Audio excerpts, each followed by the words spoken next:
Hi friends, welcome back to my channel. ನಾನು ನಿಮ್ಮ ಗೆಳತಿ ರೇಖಾ. ಸೊ ಫ್ರೆಂಡ್ಸ್, ಪ್ರೆಗ್ನೆನ್ಸಿಯಲ್ಲಿ ರಾಗಿ ಸೇವನೆ ಮಾಡ್ಬೋದಾ? ಇದರಿಂದ ಗರ್ಭಿಣಿ ಸ್ತ್ರೀಗೆ, ಮಗುವಿಗೆ ಆಗುವ ಅನುಕೂಲಗಳೇನು, ತೊಂದರೆ ಏನು ಅನ್ನೋದನ್ನೇ ಈ ವಿಡಿಯೋದಲ್ಲಿ ತಿಳ್ಕೊಳ್ಳೋಣ. ರಾಗಿ ಅನ್ನೋದು ಸಾಮಾನ್ಯ ವ್ಯಕ್ತಿಗಳಿಗೆ, ಜನರಿಗೆ ಮಾತ್ರ ಅಲ್ಲ, ಗರ್ಭಿಣಿ ಸ್ತ್ರೀಯರಿಗೂ ಸಹ ಎಷ್ಟೋ ಪೌಷ್ಟಿಕಾಂಶವನ್ನು ಒದಗಿಸುವಂಥ ಒಂದು ಆಹಾರವಾಗಿದೆ. ರಾಗಿಯಲ್ಲಿ ಹೈ ಕ್ಯಾಲ್ಶಿಯಂ ಕಂಟೆಂಟ್ ಇರೋದ್ರಿಂದ ಅದು ಮಗುವಿನ ಹಲ್ಲುಗಳು, ಮೂಳೆಗಳು ಬಲಿಷ್ಠವಾಗಿ ಬೆಳೆಯೋದಕ್ಕೆ ತುಂಬಾ ಸಹಕಾರಿಯಾಗಿರುತ್ತೆ. ಅಷ್ಟೇ ಅಲ್ಲದೆ ರಾಗಿಯಲ್ಲಿ ನ್ಯಾಚುರಲ್ ಫ್ಯಾಟ್ ಇರೋದ್ರಿಂದ ಇದು ಎಕ್ಸೆಸಿವ್ ವೆಯ್ಟ್ ಗೈನ್ ಆಗದೇ ಇರೋ ರೀತಿಯೂ ಸಹ ಒಂದು ಪೋಷಣೆಯನ್ನು ಮಾಡುತ್ತೆ. ಇದರಲ್ಲಿ ಫೈಬರ್ ಅಂಶನೂ ಸಹ ಜಾಸ್ತಿಯಾಗಿರೋದ್ರಿಂದ ಇದು ಜೀರ್ಣಕ್ರಿಯೆಗೆ ತುಂಬಾ ಉಪಕಾರಿಯಾಗಿರುತ್ತೆ, ಉಪಯುಕ್ತವಾಗಿರುತ್ತೆ.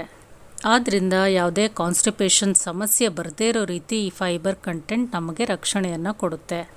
ಸೊ ರಾಗಿಯಲ್ಲಿರುವಂಥ ಅಮೈನೋ ಆ್ಯಸಿಡ್ಸ್ ಒಂದು ಇನ್ಸೋಮ್ನಿಯಾ ಪ್ರಾಬ್ಲಮ್ಸನ್ನು ಸಹ ಸಾಲ್ವ್ ಮಾಡುತ್ತೆ. ಇನ್ಸೋಮ್ನಿಯಾ ಅಂತ ಹೇಳಿದ್ರೆ ಪ್ರೆಗ್ನೆಂಟ್ ಲೇಡೀಸ್ಗೆ ರಾತ್ರಿ ಹೊತ್ತು ಸರಿಯಾಗಿ ನಿದ್ರೆ ಬರದೇ ಇರುವಂಥದ್ದು, ನಿದ್ರೆಯ ಒಂದು ಕೊರತೆ ಇರುವಂಥದ್ದನ್ನು ನಾವು ಇನ್ಸೋಮ್ನಿಯಾ ಅಂತ ಕರಿತೀವಿ. ಸೊ ರಾಗಿಯನ್ನು ಸೇವನೆ ಮಾಡೋದ್ರಿಂದ ಅದು ಈ ಒಂದು ತೊಂದರೆಯನ್ನು ಸಹ ನಿವಾರಣೆ ಮಾಡೋದಕ್ಕೆ ಸಹಕಾರಿಯಾಗಿರುತ್ತೆ.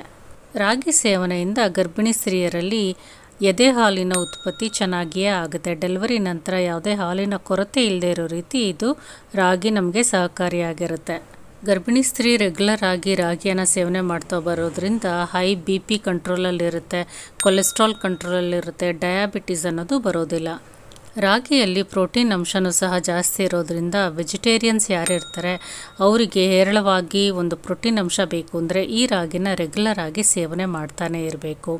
ಪ್ರೋಟೀನ್ ಕೊರತೆ ಇಲ್ಲದೆ ಇರೋ ರೀತಿ ಈ ಒಂದು ರಾಗಿ ನಮಗೆ ಸಹಕಾರಿಯಾಗಿರುತ್ತೆ. ರಾಗಿಯಲ್ಲಿ ಐರನ್ ಕಂಟೆಂಟು ಸಹ ಇರೋದ್ರಿಂದ ಇದು ಅನೀಮಿಯಾ ಆಗದೆ ಇರೋ ರೀತಿ ತಾಯಿ ಮಗುವನ್ನು ರಾಗಿ ರಕ್ಷಣೆಯನ್ನು ಮಾಡುತ್ತೆ. ಸೊ ಪ್ರೆಗ್ನೆನ್ಸಿ ಪೀರಿಯಡಲ್ಲಿ ಮೊದಲನೇ ತಿಂಗಳಿಂದ 9ನೇ ತಿಂಗಳವರೆಗೂ ರಾಗಿಯಿಂದ ಮಾಡಿರುವಂಥ ತಿಂಡಿಗಳನ್ನು ಖಂಡಿತವಾಗ್ಲೂ ಸೇವನೆ ಮಾಡ್ಬೋದು. ಆದರೆ ರಾಗಿಯಲ್ಲಿ ಸಕ್ಕರೆಯನ್ನು ಸೇರಿಸ್ಕೊಳ್ಳದೆ ನೀವು ಬೆಲ್ಲವನ್ನು ಸೇರಿಸ್ಕೊಂಡು ಅದರ ಸೇವನೆ ಮಾಡಿದ್ದಾದರೆ ಒಳ್ಳೆಯ ಉಪಯೋಗಗಳು ಅದರಿಂದ ನಿಮಗೆ ಸಿಗುತ್ತೆ. ಸೊ ಯಾವುದೇ ಆಹಾರವನ್ನು ಅತಿಯಾಗಿ ಸೇವನೆ ಮಾಡಿದ್ರೆ ಅದರಿಂದ ತೊಂದರೆನೇ ಉಂಟಾಗುತ್ತೆ. ಆದ್ದರಿಂದ ವಾರದಲ್ಲಿ 3ರಿಂದ 4 ದಿನಗಳು ರಾಗಿಯನ್ನು ದಿನಕ್ಕೆ 1 ಲೋಟದಂತೆ ನೀವು ಸೇವನೆ ಮಾಡೋದು ಉತ್ತಮ. ಅಧಿಕವಾಗಿ ಸೇವನೆ ಮಾಡಿದ್ರೂ ಸಹ ಒಂದು ಹೊಟ್ಟೆಯಲ್ಲಿ ಉರಿ, ಎದೆಯಲ್ಲಿ ಉರಿ ಅಥವಾ ಕಣ್ಣು ತಿರುಗೋದಾಗ್ಬೋದು, ಈ ರೀತಿ ಸಮಸ್ಯೆಗಳು ಎದುರಾಗ್ಬೋದು. ಕೆಲವೊಂದು ಸಲ ಲೂಸ್ ಮೋಷನು ಸಹ ನಿಮಗೆ ಉಂಟಾಗುವಂಥ ಸಾಧ್ಯತೆ ಇದೆ. ಅಧಿಕ ಸೇವನೆ ಮಾಡಿದ್ರೆ ಈ ತೊಂದರೆಗಳು ಬರುವಂಥ ಚಾನ್ಸಸ್ ಇದೆ.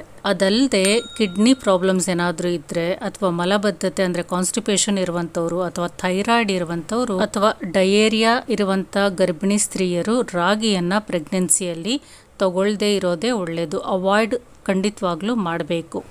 ಇನ್ನು ಗರ್ಭಿಣಿ ಸ್ತ್ರೀಯರಲ್ಲಿ ಡಯಾಬಿಟೀಸ್ ಇದೆ ಅಂಥವರು ರಾಗಿಯನ್ನು ಸೇವನೆ ಮಾಡ್ಬೋದಾ ಅಂತ ಕೇಳಿದ್ರೆ ಖಂಡಿತವಾಗ್ಲೂ ಮಾಡ್ಬೋದು. ರಾಗಿಯನ್ನು ಸೇವನೆ ಮಾಡ್ತಾ ಬರೋದ್ರಿಂದ ಡಯಾಬಿಟಿಸ್ ಕಂಟ್ರೋಲಲ್ಲಿ ಇರುತ್ತೆ. ಆದರೆ ರಾಗಿ ಸೇವನೆ ಮಾಡಬೇಕಾದ್ರೆ ಶುಗರ್ ಹಾಕ್ಕೊಂಡು ಸೇವನೆ ಮಾಡೋದನ್ನು ಅವಾಯ್ಡ್ ಮಾಡಿ. ಶುಗರ್ ಬದಲು ಬೆಲ್ಲವನ್ನು ಹಾಕ್ಕೊಂಡು ನೀವು ಸೇವನೆಯನ್ನು ಮಾಡಿದ್ರೆ ಶುಗರ್ ಅನ್ನೋದು ಅಥವಾ ಡಯಾಬಿಟಿಸ್ ಅನ್ನೋದು ಕಂಟ್ರೋಲಲ್ಲಿ ಇರುತ್ತೆ. ಹಿತಮಿತವಾಗಿ ರಾಗಿಯನ್ನು ಸೇವನೆ ಮಾಡ್ತಾ ಬರೋದ್ರಿಂದ ಅದರಿಂದ ತುಂಬಾ ಉಪಯೋಗಗಳಿದೆ. ಗರ್ಭಿಣಿ ಸ್ತ್ರೀಯರು ಅದರ ಉಪಯೋಗಗಳನ್ನು ಪಡ್ಕೋಬೋದು.